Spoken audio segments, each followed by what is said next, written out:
show. Call for your cum, I be checking through the peephole. Everything closed this late, but your contacts. Here to catch a vibe, you might catch a little contact. Only thing showing this late be the freak show. Yes, guys, I'm Si. Welcome back to Ace Podcast Nation for another episode of My Story, and we're here at Eat Sleep Media again. Big shout out and thanks to them as always for hosting me and my guest. My guest this morning, as it is. Delighted to say he's another hot prospect from Gary Lockett's gym. Is boxer Mr. Kane Shepherd. How are you, my friend? I'm good, thank you very much. How are you? I'm good, mate. I'm looking forward to it because obviously I was at the Abergavenny show a few weeks back and was watching with my missus and my father-in-law because Kieran sorted us out with tickets because Kieran come down here. Yeah. Oh, yeah, I've seen him on yeah. that. Yeah, I did. And so like he'd give me some tickets and he said come up. So we went up and it was a good night, like enjoyed it.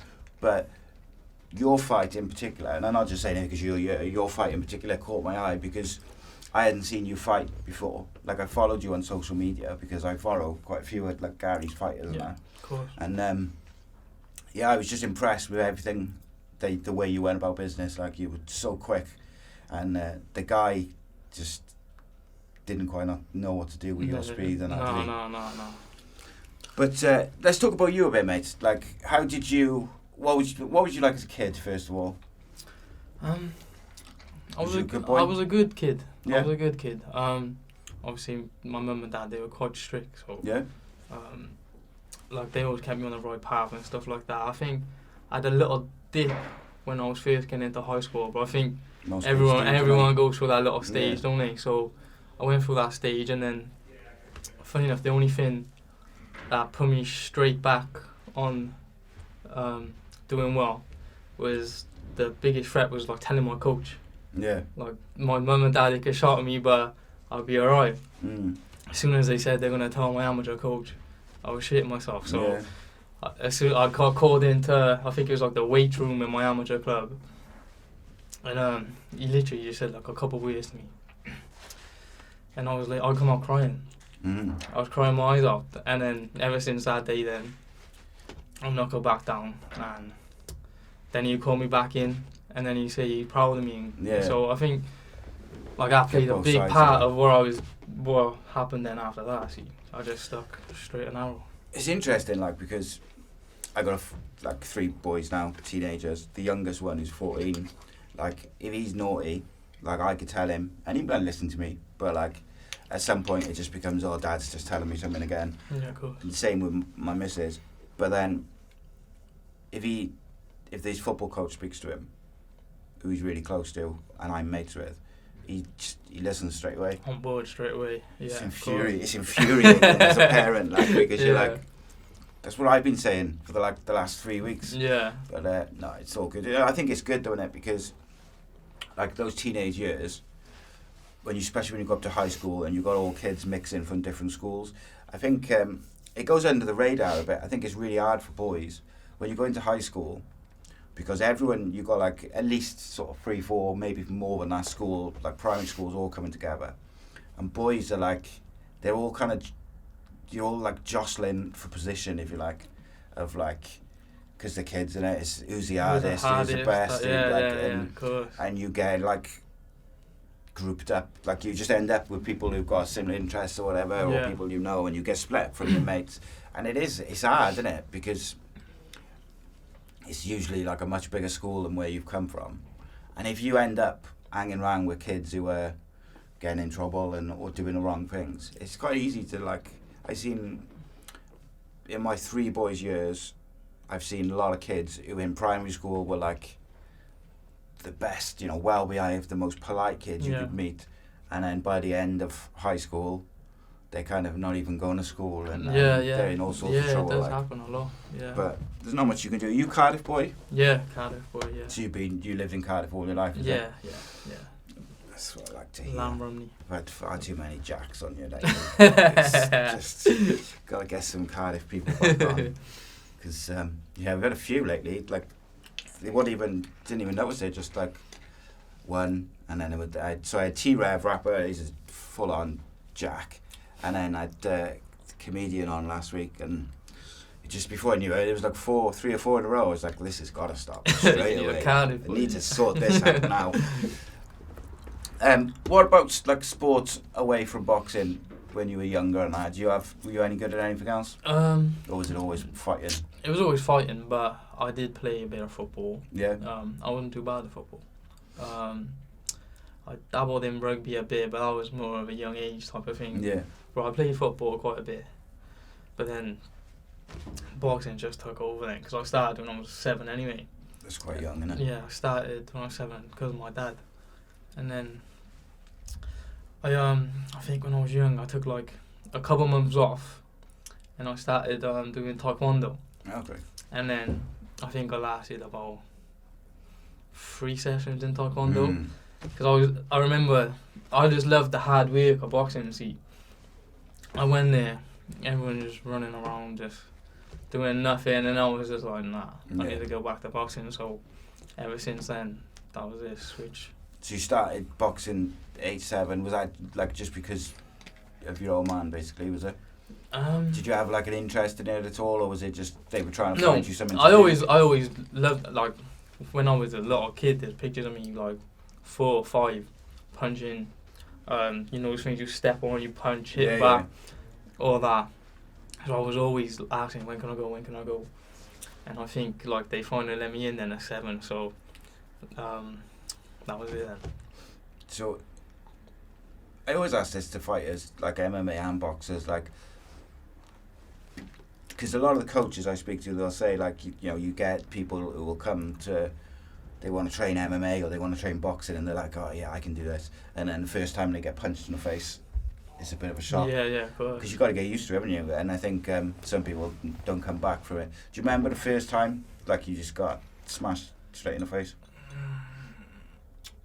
I can't remember my first spar, but I remember my first exhibition. Okay. And I remember I was probably about 28 kilos. Couldn't reach the top rope. Gloves up to my elbows. But I loved it.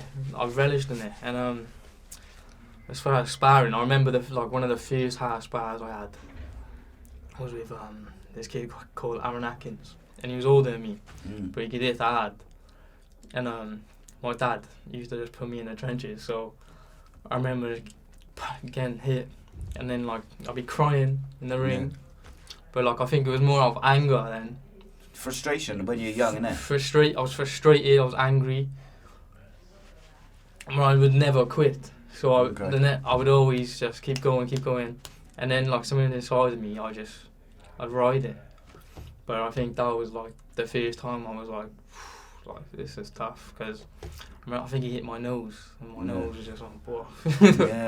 But the other thing as well is like when kids are young, innit, like 7, 8, whatever, they don't know quite how to deal with like frustration. Yeah. So they don't always cry because they're like hurt or upset or whatever. It can be like a frustration thing, can't it? Or they like just like So I can imagine, if you get like punched on the nose as well, it'd be tricky. Are you a fighter who gets like nervous before fights and stuff like that? Have you got better as you got older, or is it? I've definitely got better when I get the older I've got, because I've been more nervous for every amateur fight. Okay. I used to be like feeling like, why am I even here doing it? Yeah. Like I want to go home. Yeah. I couldn't eat nothing. I felt sick as a dog. But as soon as my debut, I think it was, I thought, I feel like I should be more nervous than I am. But like I felt so calm, and it was kind of like everything was just meant to be. If you know what I mean. I relished in it. And I just felt like you were in the right place. Yeah, like it was about time. That type of thing. It was because it was interesting. I watched like the majority of the fighters coming out of the Abergavenny show, and you looked so relaxed. I said to my father-in-law at the time, I said, he looks like he's going down the shop. Like he just looks so relaxed. Yeah. And obviously, I think I'd seen clips of you fighting in your first 2 fights, but like with that one, it's the first time I'd seen you fight from start to finish. So I was thinking like, if you're that relaxed, you're either going to be very, very good, or it's going to go the other way, and you're not going to be sort of ready for what's coming, sort of thing. Yeah. And obviously you dispatched him nicely. Yeah. But you had a good big following as well. Like there was a lot of people up there, and then as soon as you come out after your fight and just sort of mingled in the crowds, you were just surrounded. Yeah. It was mad. Like just watching it, just because I seen you sort of come out, because we were stood off to the side because my missus had broken her coccyx, so she was like sat on a chair to the sort of this side, and so we were just sort of stood watching, and I seen you come around the side. And then as soon as one person seen you, like you just like mobbed. Swarmed. It was quite mad, like to see. But how do you cope with that? Like I'm assuming like a lot of them are people you know and friends and family and that. But like, how do you cope with that much attention and people surrounding you? It's got to be a bit like whoa. Yeah, it's a bit overwhelming. Like especially when I first jump out the ring, it's a bit overwhelming because obviously you've got to see everyone, and you've got of course, got to make time for everyone. But as far as before the fight, like there's a bit of pressure, but like it's just what you need in it. Like at this stage, the more tickets you sell, the better it is, basically, innit? So like I love it, to be honest. I'd rather have a massive crowd than no crowd at all. So. Yeah, 100%. And I think like you mentioned the tickets there, like it's a bit of a bugbear of mine that like young fighters have got to sell tickets to get on shows and that, because I always feel like it should be based on talent, innit? How talented you are, like, yeah. If you, as you're working up and you go in, like it shouldn't be whether you've got like a big circle of people you know or the area where you're from, or it's like big in boxing. It should be that you're good enough and you work your way up. But it is what it is. It's the situation. Hopefully, I hope it does change, because I think it does. It does make me wonder how many like really talented young boxers kind of drop out. And just pack it in. Yeah, because they can't get the tickets. Yeah, I bet there's loads. There's I don't think you want me to mention it. There's a kid, Callum. He's with Gary. Obviously, he struggles to sell tickets because he's from Bath. So any show he's on down here, you can't really sell no tickets. But I think he just signed to a different manager. Okay. And he's been fighting on TM14 promotions, and they do like now they are starting to change it a bit. See, they do like a little show in the Peacock gym, and I think they pay both sides. So you don't even have to sell a ticket. So that's like a blessing for him, really. Yeah. Because he's super talented. So. Yeah, it's difficult, isn't it? If you like training and fighting in an area which is not yours, it's even harder. It's harder to get. Yeah, of course. Big time, because people got to travel and. Yeah, and then obviously people like he had some bad luck. Like I think he was meant to make his debut twice, I think, and they pulled out twice. So then obviously you sell a ticket. You got to try and sell tickets again. Yeah. People are going to be like, oh, am I going to buy this again? So. Yeah, it's difficult, man. It's like boxing and to a lesser extent MMA. They're the only sports who do that. Like every other sport, it's like if you're talented, you kind of, you've got to get a bit of luck, maybe in like football or something to get spotted. But once you're in the system, if you're good enough, you just kind of, you work your way up, don't you? Yeah. And it's weird to me because fighting, both boxing and MMA, because it's an individual sport. Obviously, you've got your teams around you, but ultimately, to me, it should be like if you're good enough, you just work and you go through the gears and such. What's your least favourite thing about being a boxer?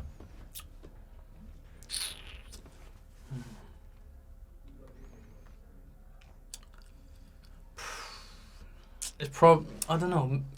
I would say missing out on a lot of things, but it bothers me at times. But then sometimes I feel like I know where I'm doing it, so it don't really make too much of an impact. But other than that, probably the dieting, because I hate dieting. Yeah, it's got to be brutal. It got to be dieted. I suppose as well, like it's the thing, innit? But it is the same for any like young person who wants to be a professional athlete, innit? Like you sacrifice going out with your mates. Yeah, of course. You sacrifice when you're younger, like, and your mates are going out to do whatever, like 16, 17, and your mates are going out. Yeah. You've got to go and train and do that, and then as you get older and they're going to the pub or they're going out on a weekend and whatever, you've got to kind of be like, I can't do that. So it's you know why you're doing it, but it's a sacrifice, isn't it? Yeah, And I think yeah. that's why you can understand sometimes when boxers in between fights, they kind of like, right, let's go and have some food and Go all out. a few beers, like. Yeah, But yeah. I don't know. It's weird. It's weird for me. Like I'm 41, and like I don't really drink no more. But like I look back at my sort of 18 to probably like late 20s. It's pretty much all I did was drink. Yeah. And it's like I was good at football. I was good at cricket. Like since like when I was 16, 17, I was like at like sort of like that academy level. But I didn't have the dedication to it in terms of like after my old man died when I was 16 particularly, I was like it was like say a training night with the academy or whatever, and I'd say to my mum, I'd rather go out with my girlfriend, you know, and because my old man had died, she was just like, you know, do what you want, like, whereas my dad would have been like, get in the car, like but yeah, you've got to have the mindset from a young age, I think, to be a professional sportsman. 100%. Or woman. 100%. Like, have you met many like dickheads within like the boxing scene? Because it feels to me like there's less than there was a few years ago. Like everyone I speak to seems to be really sound, but I also speak to mostly like Welsh boxers and commentators and whatever, so it's like kind of like everyone knows each other. Yeah, of course. No, I haven't, to be honest with you. Everyone I've met in boxing, I've either become really close to or like a lifetime friend. Like, so, nah, I can That's really good, though, say isn't it? anything about anyone. Because like I feel like particularly years ago, when I was younger, like I feel like fighters had to deal with like a lot of like shady promoters and just hassle, whereas you want to just focus on the fighting and stuff. Yeah, of course. It definitely still happens. Yeah, it definitely still happens, but it's the same in anything, isn't it? There's like dickheads everywhere, and that, yeah, like, you know. Course. So it's just it is what it is, I suppose. Yeah. What's an average day like for you? So how early do you get up? I get up about 8:30. Is it? 8:30 in the morning. Some breakfast. I go straight to Gary's at about 11 o'clock, or just before 11 o'clock. Get ready, train till about 1:30. Probably leave there. Literally home, food, shower, and I'm straight back out the door. Then I'm either going up to the gym, do like strength work, sprints, or even most of the time I go back to my amateur club. Especially if I'm not in footy camp, I go back up there and I just I like giving back to kids. I like teaching them, because like I'm no one right now, do you know what I mean? But to like a kid in the gym, he's like, Kane's in the gym. So I always help them out, do you know what I mean? So, and then I give a session myself. Yeah, them, especially like local kids, innit? Like they will like look at you as if you are like that top level boxer already, like you, and you're that big name. Like I always find it weird, like with my help with my boys' football team, and we're doing a series now where we're gonna follow their team this season and film their games and that, and give them little interviews and stuff. Yeah. Because I think it's like a wicked memory for them, because they got promoted last year and that, and like they keep coming up to me every week going, I watched your podcast last week, and I'm like, but they think it's like this massive thing. Oh, you're on YouTube. Like, yeah, 100%. But then equally, and at the back of my head, I'm thinking, which podcast did you watch? There's someone there which you definitely shouldn't be watching. Like, there's some guests and there's some conversations which I don't want you to listen to. But no, it's but that's good.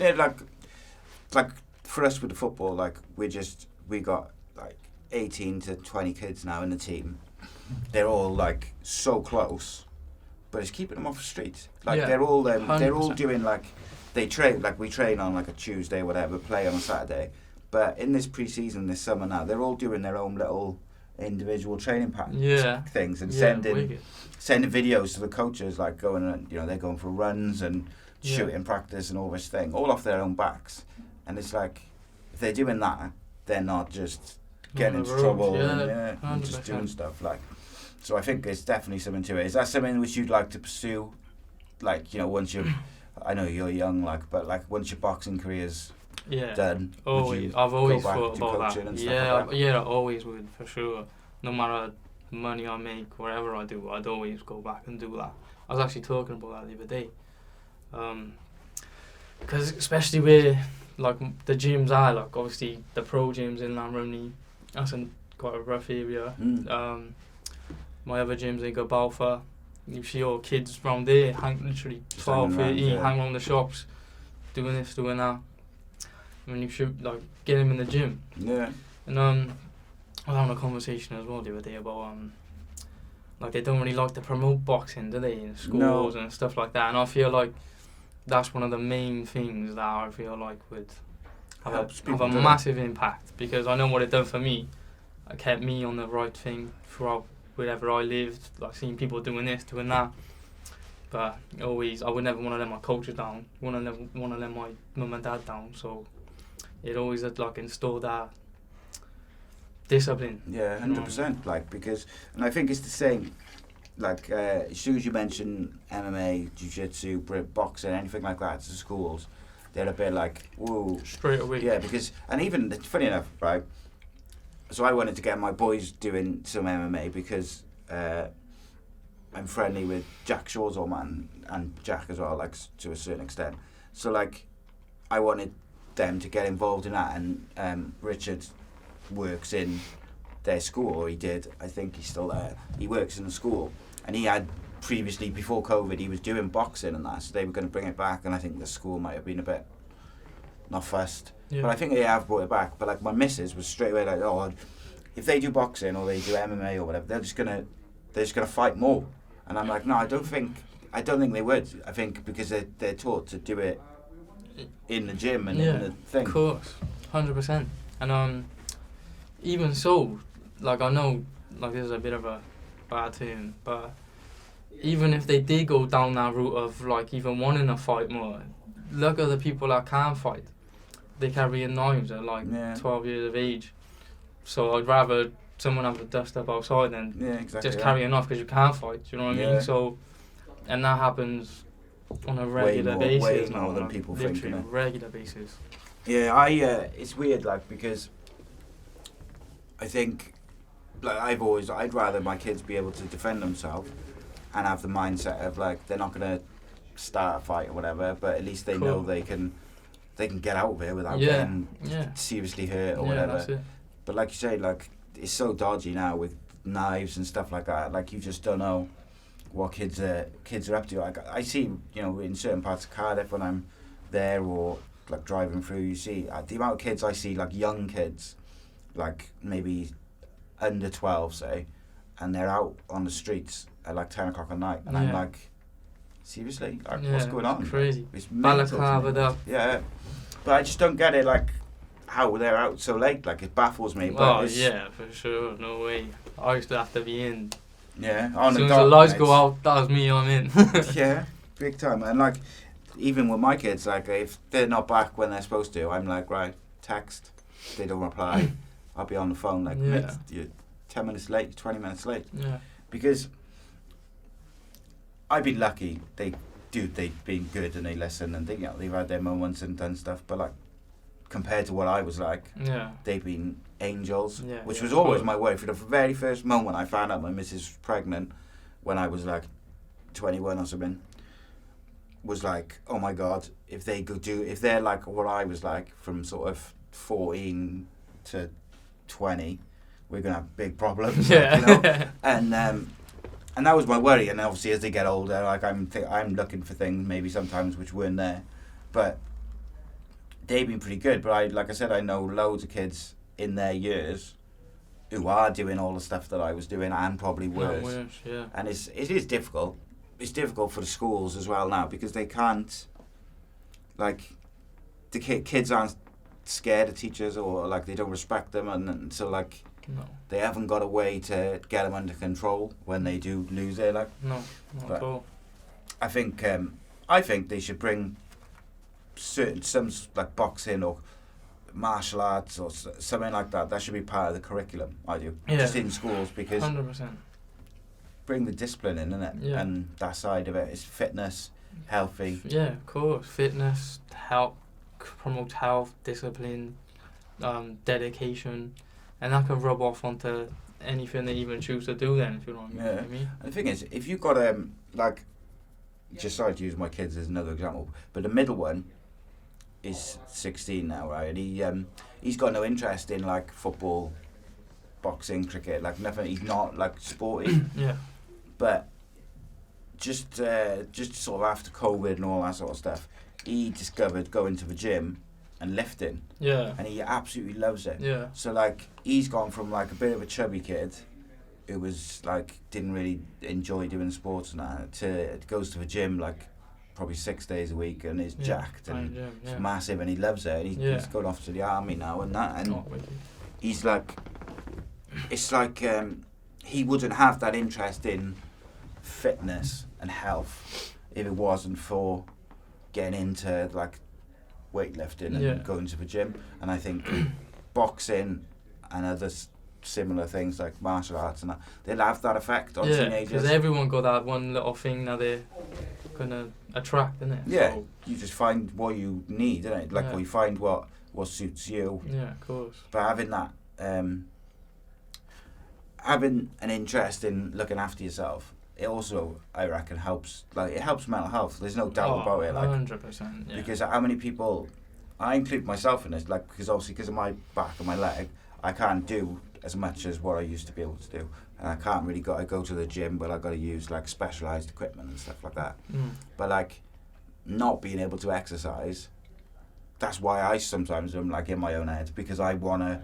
You don't get like that release of endorphins and pushing yourself to the limit and stuff.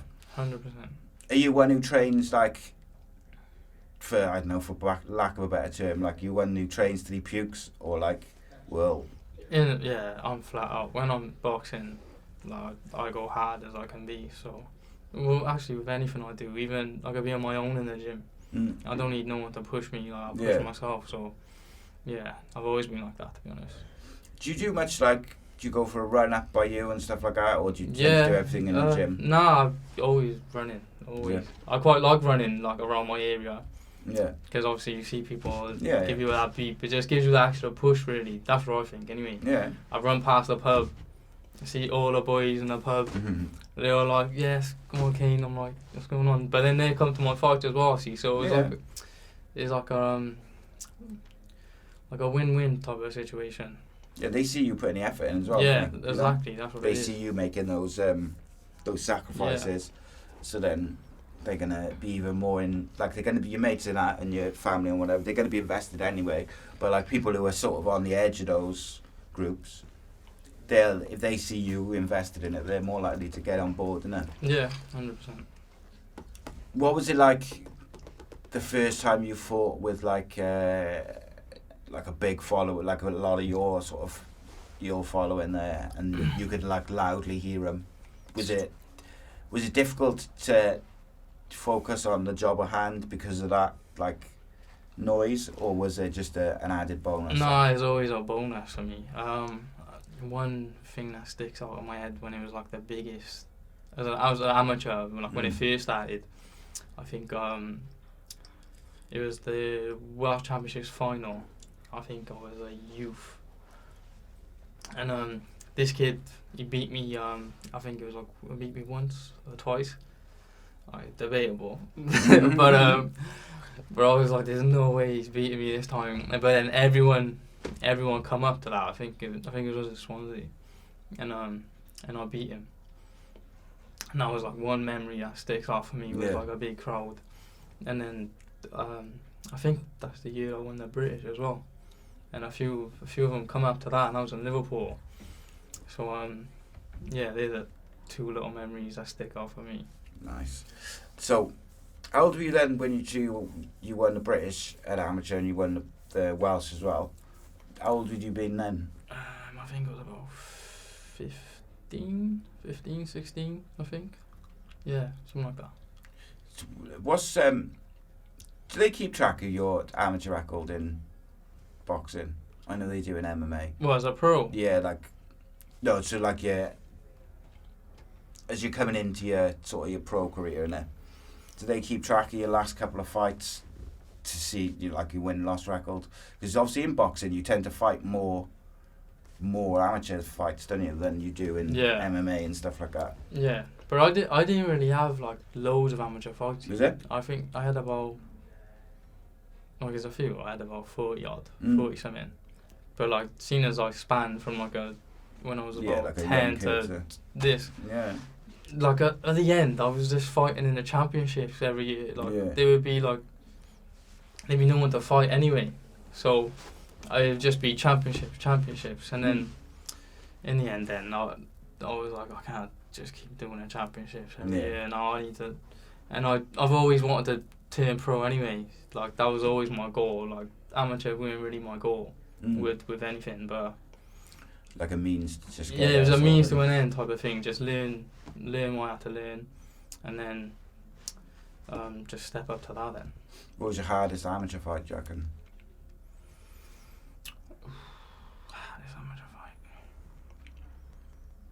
Or one which just maybe shocked you or something? One of my best. It was probably one of my best fights.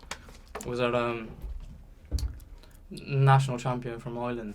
He come over, and I think like you have like the captains as well, and he was the captain of Ireland, and he walking around punching in it. I was like, oh fuck's sake, it was it. But it was a hell of a scrap, but I won. I beat him, and I think that was like my best performance, probably I'd say as well. Were you the sort of the favourite going into that fight, or like the underdog maybe? No, I'd be underdog for sure, because I think he was multi-national this, national that. They didn't even tell me nothing about him. Like they didn't say nothing. I think he had like 100 fights. Do you know what I mean? But yeah, they kicked up a fuss and everything, because I don't think you come here expecting to be beat. But yeah, for sure. I'd like that. What about when you turned pro? Like, was that something which you kind of thought about, talked with your coaches and that and your family a lot, or was it sort of, right, now's the time, let's go? Nah. I wanted to turn over just before lockdown, but like obviously I was like in my head I was done with amateurs anyway. Do you know what I mean? At the end I was done, and then I was looking to turn pro, and I knew it'd always be with Gary. Like and then I'd have to move away otherwise. But I knew if it was in Wales, that's what I'd be going with. And then lockdown hit, and then I was just like stuck in limbo then for like, I don't know how long was it, like 2 years, wasn't it? So I was in limbo for 2 years, and I feel like, that damaged my mental health and everything, because obviously I've trained my whole life until I'm doing nothing now. And there was no like, and the thing is, with boxing and MMA as well, is when they did start to open up a little bit and put shows on, they only put like big shows on, really. Only the big ones, of course. And I couldn't even train because I weren't a professional athlete for the time being. Yeah, because you hadn't quite turned. Yeah, so a nightmare. I was stuck out my back garden, hitting a bag in a freezing cold, thinking, I need this gym to be open. Yeah. And how long's this gonna go? I think I don't know if it was my dad. I think my dad got in contact with Joey Codina, and because I've known him for years anyway. But I messaged him, and he said, come down to the gym. So I went down to Gary's end with him for a couple sessions, and then he was like, what do you want to do? I was like, I want to turn pro. And obviously I've known Gary for years. I just didn't see him for years, because I used to go down to his in Newfit when I was a kid and train with like Liam Williams and Nick Blackwell and that. And he used to chuck me in sparring and everything. So I knew Gary anyway. But I went there, and then Gary come in then the one day. I had a chat with him. He said, come back. So I kept coming back. And then just one day then he said, you ready to sign now? And I'm like, yeah, for sure. So that was it. I got loads of time for Gary, apart from the fact that he's obviously incredible boxer himself and a wicked coach. Like, as a bloke, I think he's top quality. Like, I got so much time for him. Yeah, 100%. Like all the people I've met from different sports and like different things. I've been lucky, like I've got to meet loads of sound people, but like he's one of my favourite people I've got to speak to a couple of times in here, just because and I could sit here and I could just listen to him talking for hours, like we were talking about his career and boxing and stuff like that. 100%. And I got loads of time for him. What's he like in training? Because obviously when he comes in here, you know, we had a good laugh and chat and that. I wonder if he's different when he's in the gym and coaching. He's a laugh. He is a laugh. He always has a laugh. But he seems like a sort of coach who like he will have a laugh, but as also there's like a line and you 100%. As soon as training starts, and boom, that's it. He's serious. Yeah, 100%. But he's a top bloke, and like I always learn off him. Even like he might not even know it, but he just be talking, and I'll be just like absorbing him like a sponge, listening to everything he says. So he's quality. And I think as well for you, like you're around like a lot of talented boxers all the time. You know, some, and you have then like you've got the boys who've kind of made it already. You've also got the boys who are on their way and stuff like that. And I think with sport particularly, you can learn all the time from people. You can just notice little things they're doing, and you think, oh, that might be quite good or whatever. And I speak to some people over the years, and they're more focused on them. Like, I'm gonna do it this way. This is how I do it, and they stick to that. Which there's nothing wrong with that. No. But like, also, for me anyway, I always think like if you're gonna be around all these talented fighters or footballers or whatever it may be, like take stuff on board. Yeah. So get on board and learn from them, innit? You know, 100%. And I feel like that's what I do. Obviously, we all got our own little journey, our own path, and I wouldn't focus on another fighter. I focus on myself. Yeah. But I'll always take little bits from him, like especially with like Joey being in the gym.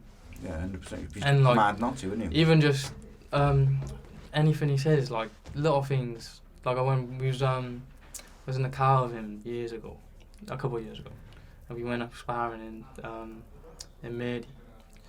And like he was just saying things to me, but he was just talking. But in my head, I'm taking everything he says on board. If he's in the gym, I'm listening to everything he says, because it's like a sponge, isn't it? You soak up everything he says. Liam Williams, another one. Chris Jenkins, he's nuts. I love him. He's nuts.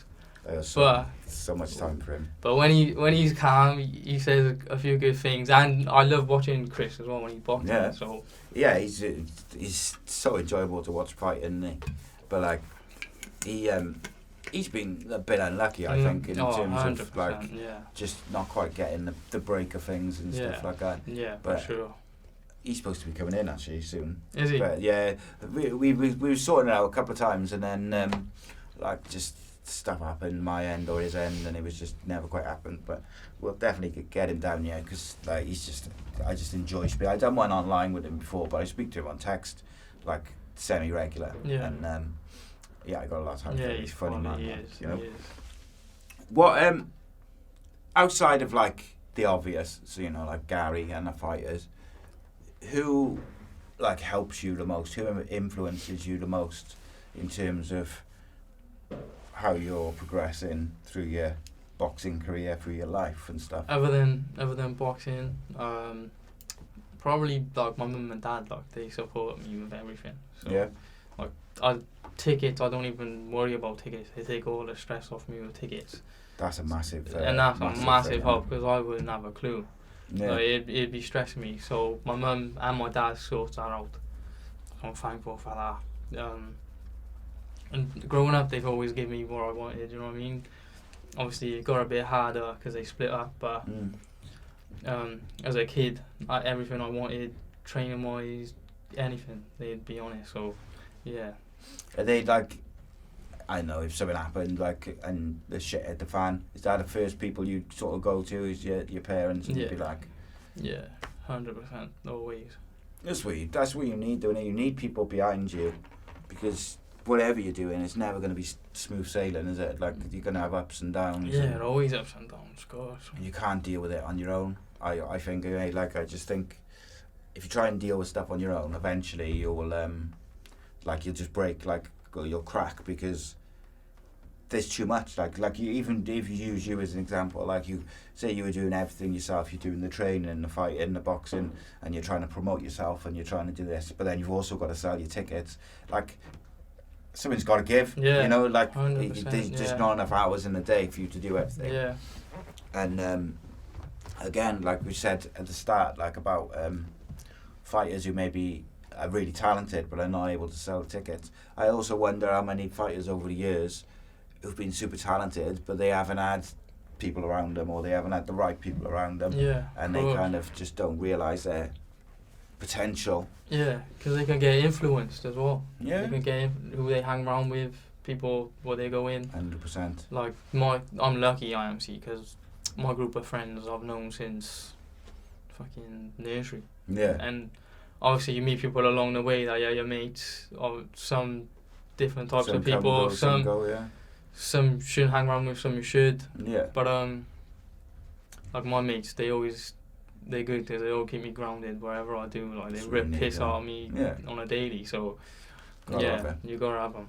Sure. Yeah. Otherwise, you just get like don't get. You want to stay humble at the end of the day. I think no matter where you go, because I think ultimately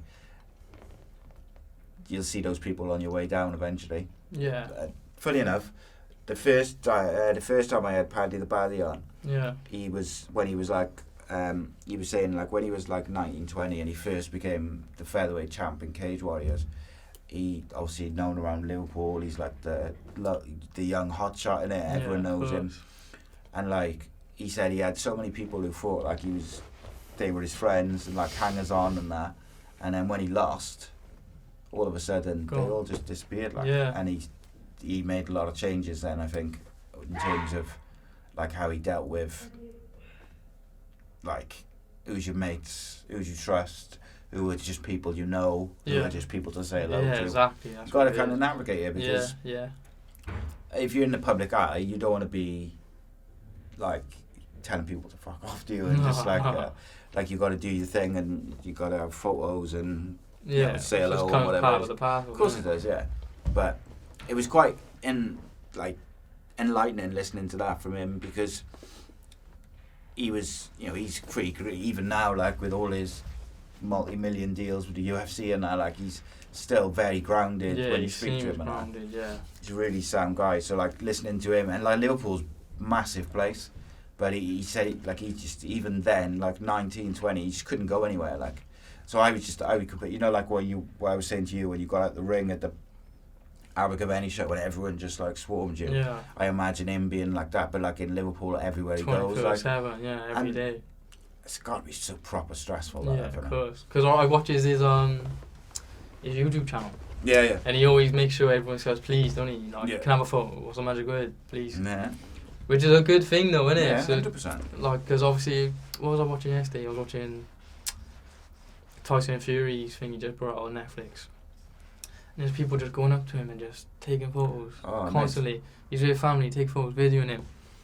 Like, I find stuff like that a bit too much. This, right? You know what I mean? So one of my closer mates is Rodri Giggs, Ryan's brother, innit? Yeah. And I seen a video the other day in a pub, right? And Ryan is having a piss at the urinal, and this guy calls him. The guy's at the sink, calls him, and he like leans over his shoulder because he's heard his name while he's going to the toilet, and the guy's like filming him. It's like, mate, and he's not happy. Like, it's like, people do take the piss. It's crazy, man. And the thing is, right, is 99% of people who in a public eye, or even people who just whatever, like are on their way up, or create content, or just anything that you might have seen. If you ask them for a photo, or you say, just go and say hello and say I like your stuff, 99% of them will be quite humble about you. They'll be quite shocked by it. Like, of course.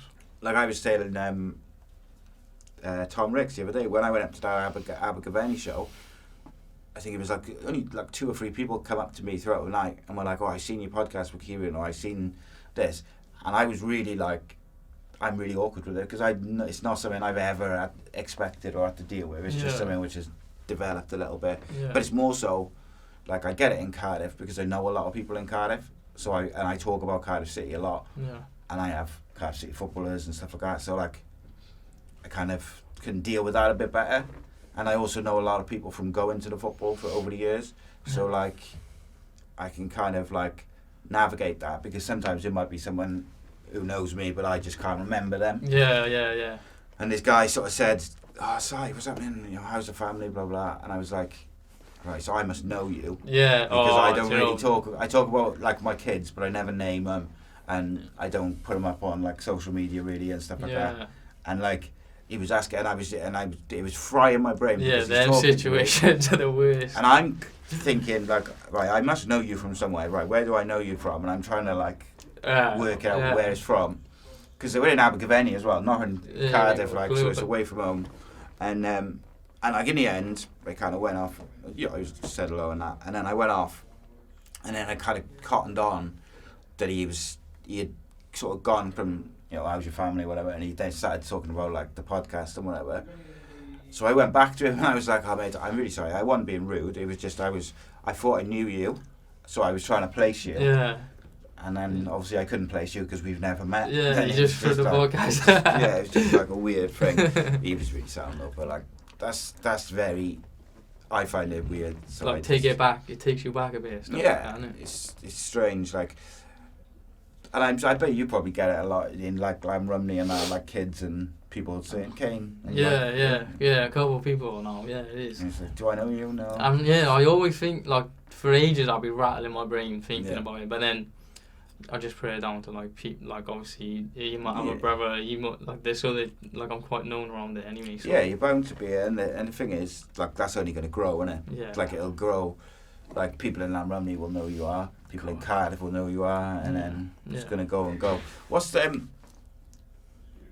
Did you watch much boxing when you were like younger? Are you someone who watches a lot of boxing, like fights and that? Yeah, I do watch a lot of boxing, to be honest. Yeah. What's your favourite fight that you've ever watched? Like, or to put it another way, like I asked, what's the best fight in history that you kind of look back and watch, right? Like remember. Mine that always sticks out, and the first one that comes to my head was Mayweather and Gatti. That's just a good one. A pure masterclass, like unbelievable. But now is my favourite, Gervonta Davis. Yeah, that fight. Did you watch the Crawford fight the other week? Oh yeah, different level. Yeah, different grade he is. The speed on him, man. It's unbelievable.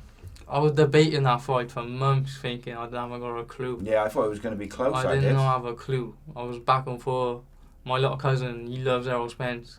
Yeah. I was like, nah, Crawford was going to do him. And he was like, nah, no way. And then I was like swaying a bit, because obviously he's quite big, Errol Spence, and I was like, I don't know. But I kept with Crawford, luckily, and then for him to do that, I was just it was massively one-sided when I was really like, it was wild, mate, because that was like billed as like top level fight, you know, two of the best, and it did not look like that in the fight. And like I produce a boxing podcast on a Sunday, and Ben, one of the hosts, he's like his brain for like historical knowledge. Like you start talking about boxing from the 50s, 60s, 70s, whatever, anything, and he'll tell you like the date and but it's quite like it throws you when you're talking to him, because you can't help but be like, fucking hell, how'd you do that? Yeah. But they were talking about that fight. So his co-host is Michael Olajide Jr., who was like he never quite got to the very top, but he fought Hagler back in the day. Like he was like, I'm sure he was like Olympic champion or something. It's like the late 80s, 90s, something like that. But like he trains like all the so he trained like what's his name who plays Thor, Chris Hemsworth. So he trains all them to get in shape for their Hollywood roles and that. So it's just like that's a mad job, isn't it? To go from just a boxer who didn't quite make it to the very top, and then like now he's got like a massive, he's like, what do they call him in America? the godfather of boxercise or something like that. So he Is does it? like all boxercise stuff, and yeah, it's wicked. Like he's Wicked. created a full-on like niche for himself, Yeah. and he's so he's just like this cool black guy, like just like the show's called Sugar and Silk, and he is Silk, but he's like so laid back, and he's just like one of these guys who's just everything seems to like just flow off his tongue, and he's just very articulate and that, and he's a lot of fun to talk to. But they were talking about that fight, and like I remember that they did the preview show the week before, and it's going to be close and this and that, and they did. I think they both said Crawford, but like they thought it was going to be a close fight, and they were obviously talking about how Spence might win, and then to see them, it's not very often you see them like kind of shocked by the thing when they're talking about everyone in the world was shocked by that, wasn't they? Do you think anyone will beat Gervonta Davis before he retires? Or who do you think could? I feel like the closest right now would probably be Shakur Stevenson. Yeah. Because obviously Tank got that power in he, but I feel like Shakur is just all round sound, like his distance, timing. I think he's getting a bit of a natural power now because he's stepped up in weight. He's getting bigger, isn't he? But yeah, I think you give him his closest fight for sure. What about you now? Have you got any fights lined up yet? October is looking like. I wanted to try and get on the Cordina card end of September, but I don't know if anyone knows that yet. But it's not it's not happening now. No, I seen a thing this morning saying that they were trying to sort out something for him. Yeah, so it's not happening now. I think he's fighting November, Joey. But like he's another fighter I love watching. Even though good friend of mine, probably out of anyone who I'd look up to, even out of anyone in the world about boxing, it'd probably be him. Yeah. Because just how even what he's like in a ring, how he is as a person, and he literally lived like the street I live. Sorry. He literally lived right at the end of my street and just crossed the road. Yeah. So it's mad, like, to think, well, if I just follow his footsteps now, it could happen from anywhere. Do you know what I mean? It's mad, isn't it? Like a lot of the people who go on and be the world champs and they're starting to, be the very best. They come from places like me and you come from nowhere. And quite often. Particularly in fighting, like the top fighters, they come from like areas which people would say is rough or is like known for trouble or whatever. But like that's where these guys come from a lot of the times. Yeah. Like, so you reckon you'll be back in October then? Yeah, October is looking like. Like, how do you? What's your aim for the next 5 years? Like, where do you want to go from today? 5 years. Well, it's difficult to say it because you just don't know what's going to happen. Yeah, you don't know. But 5 years, I want to be at the top in 5 years. You know what I mean? So I'm 25 now. I'll be 30 by then. So I feel next couple of fights, I don't want to move too quick. Anyway, I'd rather take my time. I'm not in no rush. Yeah. But next year, I feel like titles. Be like a big year for you next year. Yeah, next year should be massive. I think as well having someone like Gary kind of guiding you is a good person. I put all my trust in Gary. I don't even want to worry about what I do. I just trust whatever process he chooses for me. Do you know what I mean? So whatever he says, I'll follow. In terms of like you as a fighter, then do you just look at it as like kind of whoever they put in front of me, I'm just going to beat them and then go on to the next? Yeah. Or do you kind of in your head think, right, I need to beat someone at this level to get to that level? And so on? Obviously you've always got a little plan in the back of your head. But whoever's in front of me, that's the main objective, isn't it? Yeah. No matter if it's someone from the street, if it's someone who've got a name, my plan is just one fight at a time. But obviously you always get those names in the back of your head that you know, if I beat him, I'm onto that level. If I beat him, I'm onto that level. So there's a few names that I know that I'd want to move through. But if there was one fighter, past or present, that you could fight, like just you get a time machine and you could fight him in in their prime, just for the, you know, to say you fought. Who would you like to have fought? Anyone in the world. Anytime. It'd have to be Floyd. It'd have to be Mayweather. Only just to see what he's like in there, just see his IQ, just see everything. I would love to just be in there. Well, talking about speed, like at his peak, like the speed of his counter punches was just insane. Like. Pullback counters, crazy. Yeah, but like people, people criticise him now because he's doing all these exhibition fights and that, innit? Yeah. And I'm like, why shouldn't he? He's made his name, he's made his money. Yeah. If he can still make like a few million here and there by fighting twice a year against whoever, YouTubers and whatever. Why wouldn't you? I think anyone would, wouldn't they? Come on. You're getting about don't understand it. 10, 15 mil to fight some exhibition against no one that's boxed before. Yeah. You're going to do it anyway. KSI's brother or something, wasn't it? Yeah. It's like... Yeah, Deji, yeah. It's like, but it's like fucking... Why wouldn't you accept a few million to do that? Oh, no, you would. Do you know what I mean? You're not in any danger. He's done his career, hasn't he? So...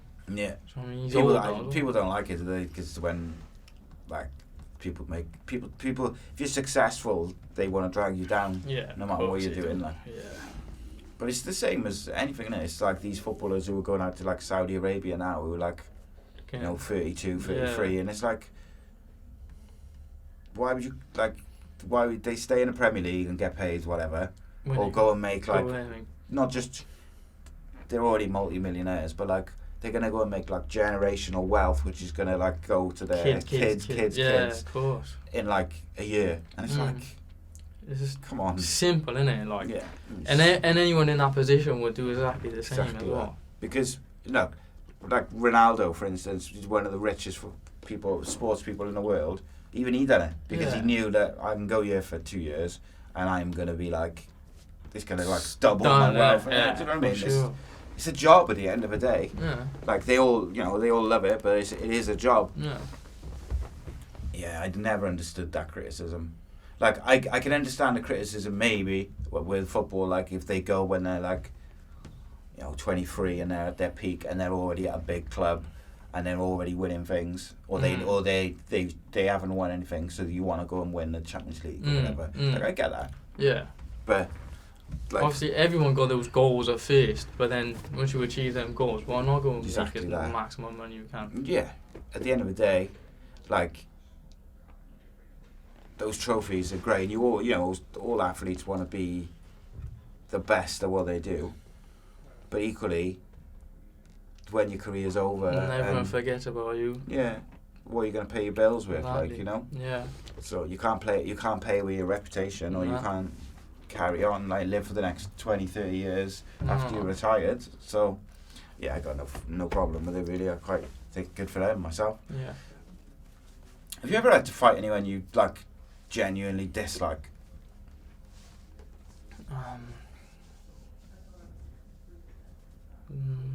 No, not really. No. I haven't come to that yet. Maybe you'll get it soon. That'd be as a pro for sure. Like, there'd probably be people. Obviously, that's when the smack tour starts and stuff, innit? But as an amateur, I go on everyone really. I have to fight people that I got along with. Do you know what I mean? So.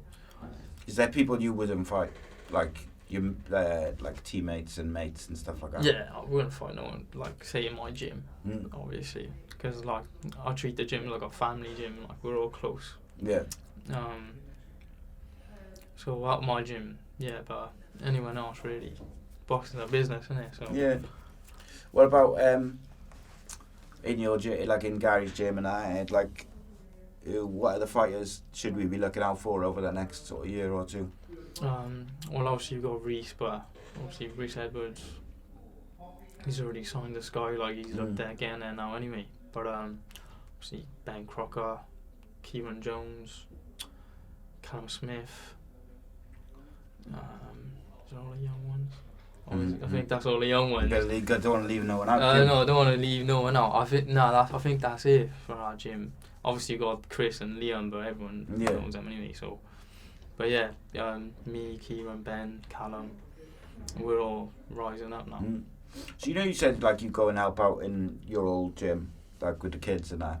If you've seen a kid who was like particularly exceptional, like would you like say to his parents or say to the coach or like go to Gary or go to whoever like to pursue it rather than just doing it for fun? Yeah. Most of them in there are quite young anyway, so I always like they do think about trying to rush.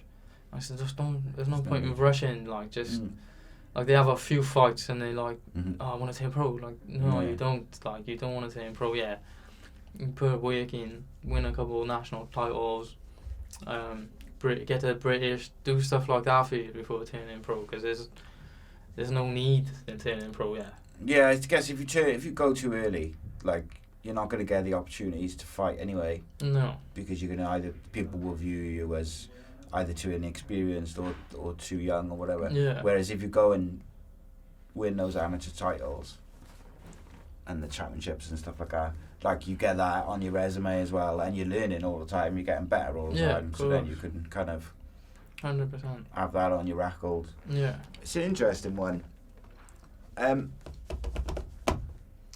Who's the most talented fighter you've ever trained with? Joey. 100% Joey. I remember the first time I sparred Joey. I think he was fresh off winning the European gold. And I think I had a fight coming up or something, so they arranged it. And he comes to my amateur gym. And battered me. But didn't take the piss, but like I was like, fuck, he's fucking class. He's jabbing my head off. But then after, he was like, you're talented, like just keep going, keep grafting. And we became cool ever since then. But yeah, it'd have to be Joey, like everything he does. Who do you reckon's the most underrated fighter that you spar with? Or have sparred with? Underrated? I feel like is Chris Jenkins underrated though? But I feel like he is a bit underrated, because when I see him in the gym sparring, I'm like, fuck, he's wicked. Like I just sit there and watch him, because he's just so calm when he's sparring. Yeah, you talking and sparring. Must be the only time he's calm. So he ain't that calm. I mean calm in boxing. You're still talking shit for sure. But yeah, I think him as well. He's very good. Yeah, I know what you mean. Like with like underrated, like because he is, he gets like on some big cards and that, and people, recognise that he's a good boxer. But I also think, like I said earlier, I think he's been a bit unlucky with certain things. There's like another timeline where he's like at the very top, What's the last song you listened to? Last song?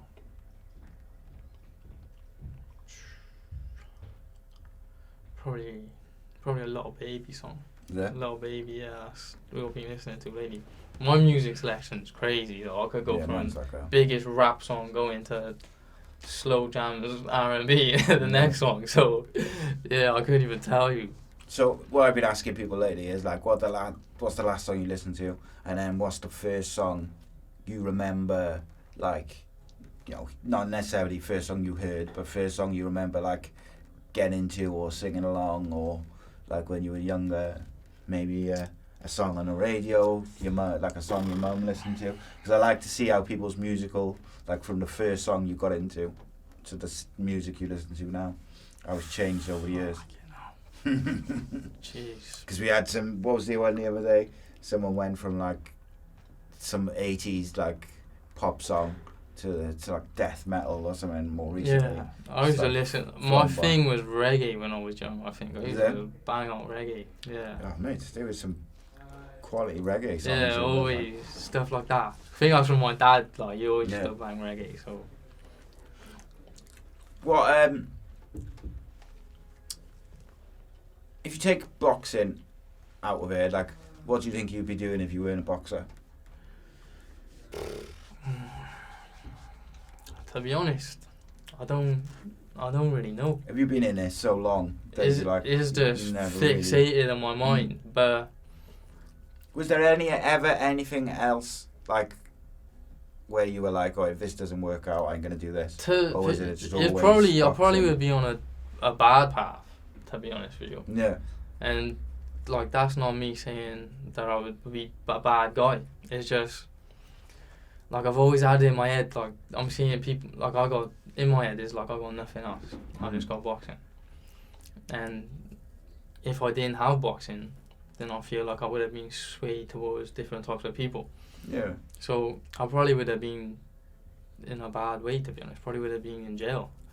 But that's just like a product of my environment.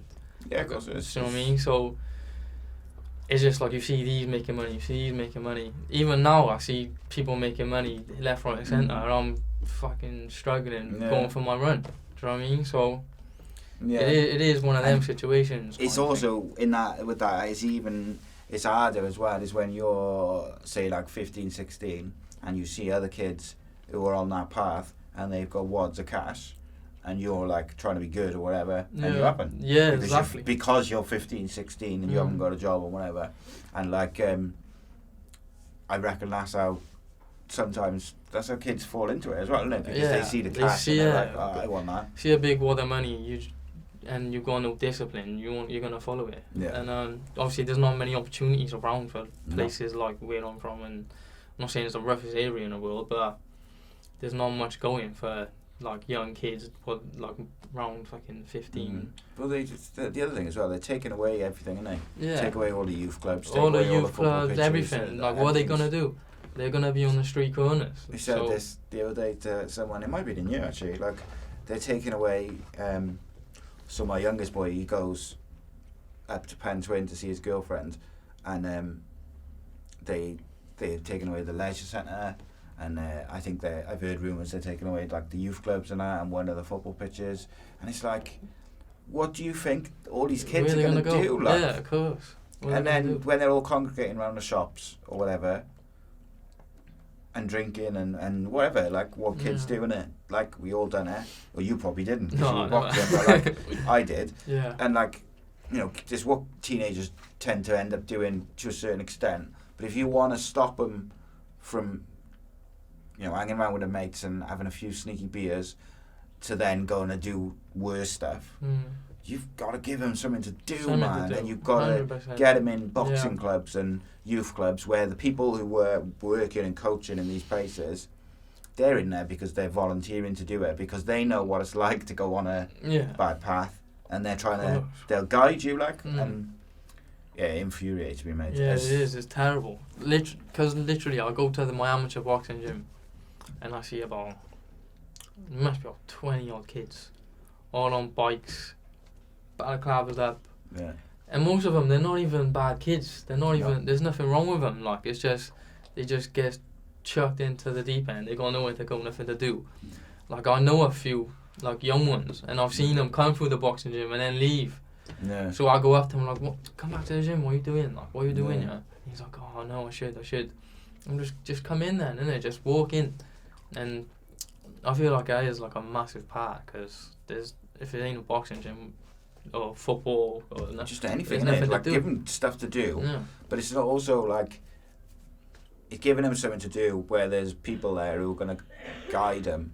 So like one of the big things we talk about with the football is like, it's not just about, you know, getting them together as a team and making sure they're good at the team and whatever. It's also like guiding them a bit, innit, to help them grow up. Like they're growing from, like, being a teenager is difficult. So like you're trying to guide them into being a adult and make decent decisions and whatever when you come up, because most kids at some point have a choice to make about certain things, don't they? Whether it's drinking, drugs, whatever, like where there's like you have like a bit of a thing where you got to say no, or you go along with it. Like it's just one of them, part of life, isn't it? Yeah. And if you haven't got people within your day-to-day structure or week who are like talking to you about those things and talking to you about being disciplined and looking after yourself, being fit, whatever, doing the right things, what are you going to do as a kid? You're going to make the wrong decisions, because that's what kids do. Yeah, that's what they do, isn't it? Yeah, it's frustrating, man. And I think, like, I look at it's a long time ago, but when I was like a teenager, there was so much to do, right? Yeah. And I still didn't do it, but there was stuff, like there was stuff everywhere, like, and I'd go through some of the places where that stuff was now, in Fairwater and Ely, and there's just nothing. Does it? There's just nothing. No. And then you'll have people like me who will drive through, going to see my in-laws or whatever, and they'll be like, I can't believe, look at all these kids on the street. And then I'll think to myself, and it's like, well, what else are they going to do? Like, yeah. You've taken away all their stuff. Like, Yeah. It's mental, mate. But listen, I enjoyed that, mate. Good chat. Yeah, 100% wicked. I'll drop any links to your like social medias and stuff like that, and if you've got any merch, anything like that, I'll drop links in the description and that. But if you've got anything to say to the people, now you say it, man. Just keep supporting me. Support everyone. Support the Welsh boxing. Everyone coming up. Thank you for all my sponsors. Because without my sponsors, I wouldn't be able to do any of it. So, yeah, just thank you to them, and I'll let you all know when I'm fighting next. Top man. Thank you very much. Kane Shepherd. And please do subscribe to the channel, like all that good stuff. And if you've got time, if you want to become a member, like £2 a month or something, patreon.com/ACE and also check out Violent Money, and you can use the discount code in the description as well for that. Get yourself a little discount. They got good training gear, and they got good t-shirts like this. Collaboration with Weekend Defender. But and as the man said, you need the sponsors, man. So sure, support us, support sponsors. That's what I say. Nice one. We out. Only thing showing this late be the freak show. Call for your cum, I be checking through the peephole. Everything closed this late, but your contacts. Here to catch a vibe, you might catch a little contact. Only thing showing this late be the freak show.